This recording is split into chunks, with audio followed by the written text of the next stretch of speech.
Every weekday, nearly 60 million Americans, 1/5 of the entire population, spend 8 hours trapped inside what some experts consider the germiest buildings in America. Trapped inside these buildings with them are millions of invisible enemies seeking to make them ill or sometimes even kill them. We're talking about diseases such as staph, E. coli, Shigella, influenza, MRSA, and mold. These denizens of the invisible world are all around us, on flat surfaces and chair backs, on computer keyboards and mice, door handles and sink handles. Where do you find all these hidden killers? Where is the germiest building in America? It's a public school. And while the situation is bad enough when we consider middle schools and high schools, it's an even bigger issue in elementary schools. Young children do not have fully developed immune systems. They're known in the medical industry as immunocompromised. Yet every day we expose them to bacteria and viruses and mold spores. What can be done about it? Typically, there are two responses. We can teach kids better hygiene practices like hand washing and bathing so they don't bring germs with them. And when they do get exposed, school nurses and doctors are there to help them deal with headaches and nausea. But what can we do about the germs that do get into our schools and onto our surfaces, waiting patiently for days, weeks, even months for unsuspecting hands and pencils and backpacks? There is only one professional that can do anything about getting rid of the germs that have infected our buildings: the school custodian. Custodians should be the first line of defense against pathogens in the schools.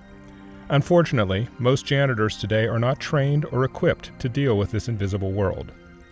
They do not understand the spread of disease or how to break the infection cycle. And they're armed with antiquated tools, mops and buckets, rags and spray bottles that don't actually attack bacteria. In fact, they spread it around, becoming disseminators that carry disease from surface to surface, classroom to classroom. According to Dr. Charles Gerba of the University of Arizona, mops and rags give germs a free ride. You can actually make things worse if you are not cleaning properly. So the next time you visit your child's school, or if you're a teacher the next time you walk into a classroom, don't just look around and ask if the room looks clean. Ask yourself, is it hygienically clean? Most likely, the answer is no. Then you may want to ask the principal or superintendent or PTA if your custodial staff has received the tools and training they need to make this building safe for the children. Again, the answer is almost certainly no. And if this is the case in your school, you need to ask another question.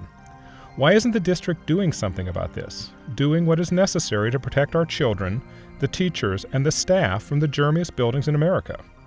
Typically, there are two answers to this question. The first is budget. Most districts are struggling with budget reductions. They're trying to figure out how to divide the dollars they have and rarely allocate enough money for the custodial staff and equipment that are necessary. In fact, many school districts have cut their cleaning budgets by 25% or more over the last 10 years. Why would they do this? That brings us to our second reason: knowledge. If your administrators are like others in the country, they don't have the knowledge they need regarding cleaning science. They don't understand that school bathrooms are really biohazard waste transfer stations that can breed disease. They don't recognize that locker rooms and athletic mats are key sources for MRSA, or know what to do about it. They're unaware that flat surfaces in classrooms and cafeterias become traps for dangerous pathogens. They don't appreciate the importance of critical touch points like computer keyboards or mice, where norovirus or flu bugs can pass from student to student. And school administrators are unaware of how recent advancements in cleaning science have led to the introduction of hygienic cleaning, new processes that specifically address the invisible world. There are now no-touch cleaning systems that attack the biohazardous waste in restrooms and locker rooms. There are technologies specifically designed to clean flat surfaces because research showed that properly cleaning desktops can reduce student illness and absenteeism by 50%. And there are low-cost disposable wipes for cleaning critical touch points and minimizing disease transfer.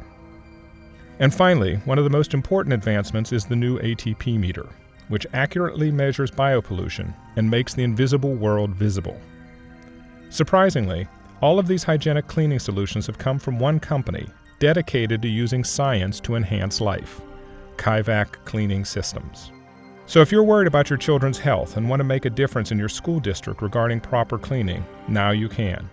Visit Kivak.com to learn the name of your nearest Kivak distributor.